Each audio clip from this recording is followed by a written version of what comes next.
मित्रांनो, technologist for you या YouTube चॅनलमध्ये आपले स्वागत आहे. तर मित्रांनो, आज आपण या व्हिडिओमध्ये महाराष्ट्र गोसेवा आयोगाकडे आपली गोशाळा नोंदणीकृत कशी करायची ते आपण पाहणार आहोत. तर सर्वप्रथम मित्रांनो, महागोसेवाआयोग.org या वेबसाईटवर भेट देऊन मेनू बारमध्ये गोशाळा नोंदणी या मेनूवर क्लिक करायचे आहे. त्यानंतर आपल्याला इथे टॅब वाईज माहिती फिलअप करायची आहे. जसे की संस्थाविषयक माहिती भरा. येथे आपल्याला आपल्या संस्थेची बेसिक डिटेल्स भरायची आहे, जसे की संस्थेचे नाव,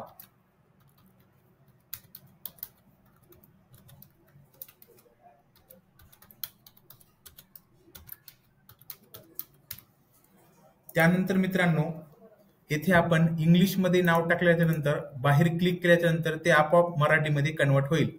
त्यानंतर तुम्हाला तुमच्या संस्थेची स्थापना कधी झाली ते इथे टाकायचे आहे.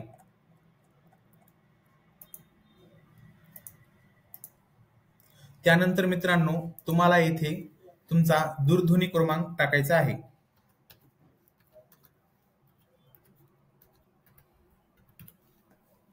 त्यानंतर येथे संस्थेचा ईमेल टाकायचा आहे.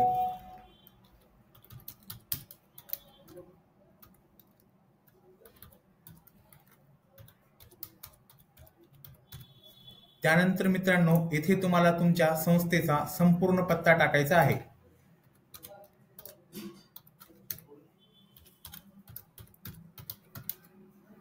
त्यानंतर येथे तुम्हाला तुमचा जिल्हा निवडायचा आहे.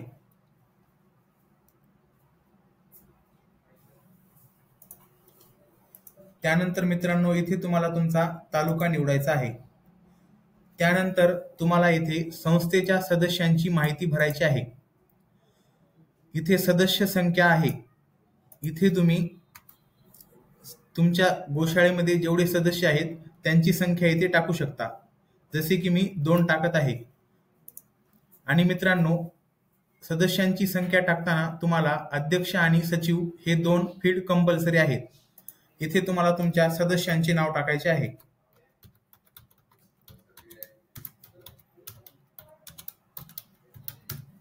त्यानंतर सदस्याचा मोबाईल नंबर इथे तुम्हाला टाकायचा आहे.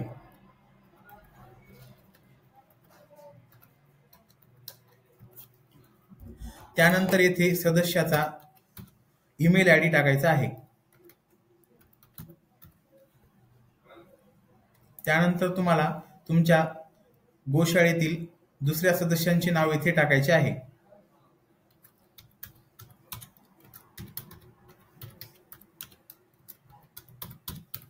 त्यानंतर मोबाईल नंबर येथे टाकायचा आहे. त्यानंतर ईमेल आयडी टाकायची आहे.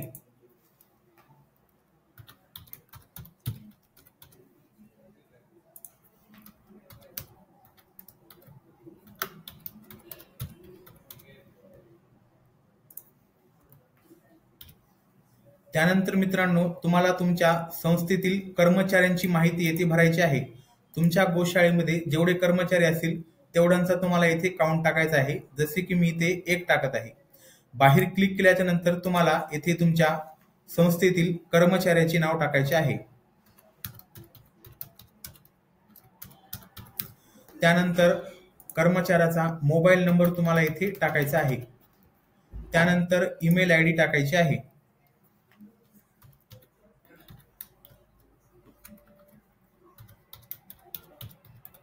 त्यानंतर मित्रांनो इथे तुम्हाला तुमच्या कर्मचाऱ्याचं जे पद असेल ते इथे टाकायचे आहे. जसे की मी टाकत आहे. त्यानंतर मित्रांनो संस्थाविषयक माहिती भरून झाल्यानंतर तुम्हाला नेक्स्ट या बटनवर क्लिक करून तुम्हाला तुमच्या गोशाळेमध्ये जेवढे पशुधन आहेत त्याविषयी माहिती भरायची आहे. जसे की पशुधनाच्या तपशीलमध्ये येथे तुम्हाला तुमच्या गोशाळेतील देशी गायींची संख्या टाकायची आहे. सपोज मी 1 टाकत आहे. तुम्ही तुमच्या गोशाळेमध्ये जेवढ्या गायी आहेत देशी गायी त्यांची संख्या टाकू शकता. त्यानंतर तुम्ही तुमच्या पशूंचा येथे तुम्हाला अनुक्रमांक टाकायचा आहे. जसे की मी 1 नंबर टाकत आहे. त्यानंतर मित्रांनो तुम्हाला तुमच्या गायीच्या कानातील बिल्ल्याचा नंबर टाकायचा आहे. इयर टॅगिंग नंबर तुम्हाला येथे तुमच्या गायीचा टाकायचा आहे. त्यानंतर तुम्हाला तुमच्या इथे गायीची पैदास टाकायची आहे. त्यानंतर मित्रांनो NDLM मधील नोंद होय करायची आहे. त्यानंतर तुम्हाला तुमच्या गायीचं इथे वय टाकायचं आहे. त्यानंतर गायीची आरोग्य स्थिती तुम्हाला इथे टाकायची आहे. त्यानंतर पशुधनाच्या स्त्रोतमध्ये इथे तुम्हाला पशुधन कुठून मिळाले आहे, जसे की पशुपालकाने दिलेले, पोलिसांमार्फत किंवा संस्थेत जन्मलेले, तुम्ही जे असेल ते टाकू शकता. तसेच मित्रांनो तुम्हाला खाली इथे तुमच्या गोशाळेत जेवढे कालवड आहेत त्यांची संख्या टाकायची आहे. त्यानंतर पशुचा क्रमांक तुम्हाला इथे टाकायचा आहे. त्यानंतर इयर टॅगिंग नंबर टाकायचा आहे. त्याची पैदास टाकायची आहे. त्यानंतर NDLM मधील नोंद टाकायची आहे. त्याचं वय टाकायचं आहे. कालवडीची आरोग्य स्थिती टाकायची आहे. त्यानंतर कुणामार्फत मिळाले हे टाकायचे आहे. त्यानंतर मित्रांनो बैल, वासरू, खच्चीकरणायोग्य वळू किंवा इतर जे पशुधन असेल तुम्हाला ही माहिती पूर्ण व्यवस्थित भरायची आहे. मी सध्या एक माहिती भरत आहे. तुम्ही तुमच्या गोशाळेमध्ये जेवढे बैल असतील, कालवड असतील, वासरू, गाय त्यांची संख्या इथे टाकून पूर्ण डिटेल्स भरू शकता.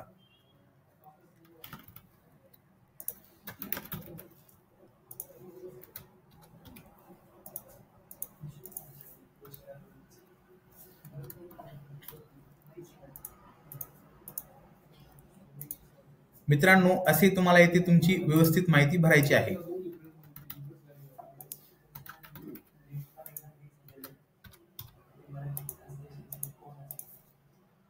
तुमच्या गोशाळेमधील जेवढे पशुधन असेल तेवढ्यांची इथे तुम्हाला माहिती भरायची आहे.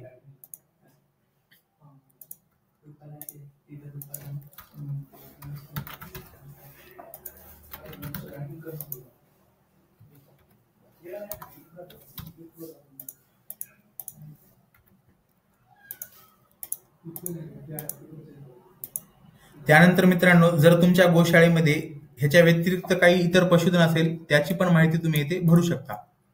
तर मित्रांनो तुम्हाला येथे मागील 3 वर्षाचे एकूण दूध उत्पादन लिटरमध्ये किती झाले ते तुम्हाला इथे टाकायचे आहे. जर नसेल तरी चालेल. त्यानंतर दुधाचे दरडोई सरासरी उत्पादन टाकायचे आहे. त्यानंतर मित्रांनो तुमच्या दुधाची सरासरी विक्री किंमत किती आहे ते तुम्हाला इथे टाकायचे आहे. त्यानंतर जर तुमच्या संस्थेमध्ये काही उपक्रम राबवले असतील तर त्याची इथे थोडक्यात तुम्हाला माहिती भरायची आहे. त्यानंतर तुमच्या गोशाळेतील आर्थिक उत्पन्नाचे स्रोत तुम्हाला इथे टाकायचे आहे, जसे की गोमूत्र, गोमय खत, गोदूध. तुम्हाला तुमच्याकडे जे असेल उत्पन्नाचा स्रोत ते तुम्हाला इथे टाकायचे आहे. जर ह्याच्या व्यतिरिक्त जर काही उत्पन्नाचा स्रोत असेल तर तुम्ही ते इथे इतर मध्ये टाकू शकता. त्यानंतर मित्रांनो तुम्हाला तुमच्या संस्थेतील जमिनीची मालकी स्थिती येथे भरायची आहे. जसे की जर जमीन भाडे करारावर असेल तर भाडे करारावरची माहिती येथे भरायची आहे. स्वमालकीची असेल तर स्वमालकीची, आणि दोन्ही पण असेल तर ते पण तुम्ही भरू शकता. आता जसे की स्वमालकीची असल्यास तुम्हाला तुमच्या गोशाळेसाठी किती एकर मध्ये जमीन आहे ते टाकायचे आहे. मी 5 एकर टाकत आहे. त्याचे स्थान टाकायचे आहे तुम्हाला. त्यानंतर मित्रांनो बिगर सिंचन मध्ये किती एकर मध्ये शेती आहे ते पण तुम्हाला टाकायचे आहे. त्यानंतर तुमच्या गोशाळेतील रस्ता, इमारत व इतर प्रयोजनाखाली वापरात असलेल्या जमिनीचे वर्गीकरण तुम्हाला येथे एकर मध्ये टाकायचे आहे. त्यानंतर मित्रांनो नेक्स्ट बटन वर क्लिक करायचे आहे. त्यानंतर तुम्हाला येथे तुमच्या राष्ट्रीयकृत बँक खात्याची इन्फॉर्मेशन टाकायची आहे. आणि मित्रांनो ही इन्फॉर्मेशन टाकताना तुम्हाला ही इंग्रजीमध्ये लिहायची आहे, जसे की शाखेतील बँकेतील खात्याचे नाव.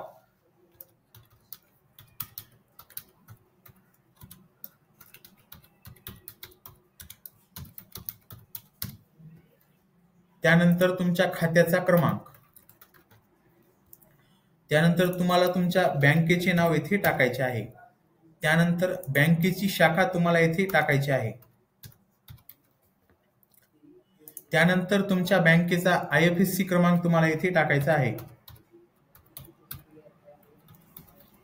त्यानंतर मित्रांनो तुम्हाला येथे तुमच्या राष्ट्रीयकृत बँकेच्या धनादेशाचा फोटो इथे तुम्हाला टाकायचा आहे. चूज फाईल या बटनवर क्लिक करून तुम्हाला इथे तुमचं डॉक्युमेंट अपलोड करायचं आहे. त्यानंतर बँकेची माहिती भरून झाल्यानंतर तुम्हाला नेक्स्ट या बटनवर क्लिक करायचं आहे. त्यानंतर तुम्हाला तुमच्या स्थावर मालमत्ता विषयक माहिती येथे भरायची आहे. जसे की संस्थेचे नाव, पत्ता, स्थापना दिनांक हे जे तुम्ही अगोदर भरलं आहे ते ऑटोमॅटिक इथे फिलअप होईल. त्यानंतर तुम्हाला तुमच्या संस्थेचे उद्दिष्ट येथे टाकायचे आहेत. त्यानंतर मित्रांनो, जर नोंदणी क्रमांक असेल तर नोंदणी क्रमांक टाकायचा आहे, नसेल तरी चालेल. तुम्हाला तुमच्या येथे विश्वस्ताचा पत्ता टाकायचा आहे. त्यानंतर विश्वस्ताच्या मंडळाच्या उत्तराधिकाऱ्याची इथे तुम्हाला रीत टाकायची आहे. त्यानंतर मित्रांनो, तुमच्या स्थावर मालमत्तेचा तपशील तुम्हाला इथे टाकायचा आहे. जसे की शेत जमीन तुम्हाला एकरमध्ये टाकायची आहे, त्याचं मूल्य टाकायचं आहे. त्यानंतर बिगर शेत जमीन आणि त्याचं मूल्य टाकायचं आहे. त्यानंतर तुमची इमारत किती एकरमध्ये आहे ते पण तुम्हाला इथे टाकायचं आहे. त्यानंतर त्या इमारतीचं मूल्य टाकायचं आहे. त्यानंतर मित्रांनो, जंगम मालमत्तेचा तपशील तुम्हाला इथे टाकायचा आहे. जसे की तुमच्याकडे किती पशुधन आहेत त्याची माहिती तुम्हाला इथे भरायची आहे आणि त्याचं मूल्य टाकायचं आहे. त्यानंतर रोखे टाकायचे आहेत, त्याचं मूल्य टाकायचं आहे. गुंतवणूक येथे टाकायची आहे, तुम्हाला रोख मूल्य टाकायचं आहे. साधन सामग्री टाकायची आहे. त्यानंतर साधन सामग्रीचं तुम्हाला इथे मूल्य टाकायचं आहे. त्यानंतर तुमच्याकडे जेवढे अवजार आहेत ते तुम्हाला इथे टाकायचे आहेत. त्यानंतर इथे तुम्हाला मूल्य टाकायचं आहे. मालमत्तेचे एकूण तुम्हाला इथे व्हॅल्यू टाकायचे आहे, मूल्य 5 ते 10 मधील. गुंतवणूक पासून ते मूल्यपर्यंत तुम्हाला इथे व्हॅल्यू टाकायची आहे. त्यानंतर तुमच्या मागील 3 वर्षाचे एकूण उत्पन्न तुम्हाला इथे टाकायचे आहे. त्यानंतर मागील 3 वर्षाचा खर्च तुम्हाला इथे टाकायचा आहे. जर इतर कोणता तपशील असेल ते पण तुम्ही इथे टाकू शकता. त्यानंतर मित्रांनो, स्थावर मालमत्ता विषयक माहिती भरून झाल्यानंतर तुम्हाला नेक्स्ट या बटनवर क्लिक करायचे आहे. त्यानंतर तुम्हाला येथे अर्जासोबत जोडावयाच्या कागदपत्रांची यादी एक एक डॉक्युमेंट तुम्हाला इथे अपलोड करायचे आहे. जसे की करार किंवा सल्लेख अथवा संस्थेची निर्मिती हे डॉक्युमेंट तुम्हाला इथे चूज या बटनवर क्लिक करून टाकायचे आहे. सर्व डॉक्युमेंट व्यवस्थित अपलोड करायचे आहेत.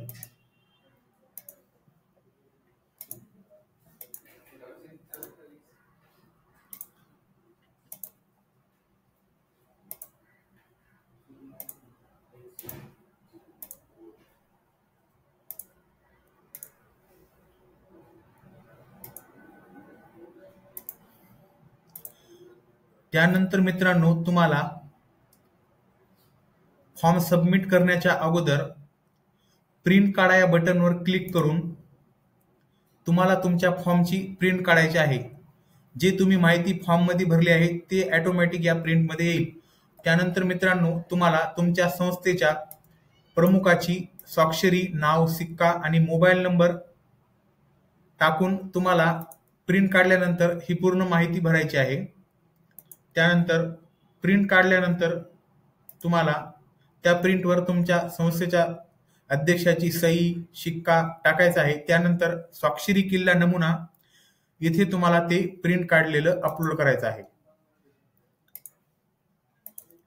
त्यानंतर मित्रांनो, सबमिट बटन यावर तुम्हाला क्लिक करायचं आहे.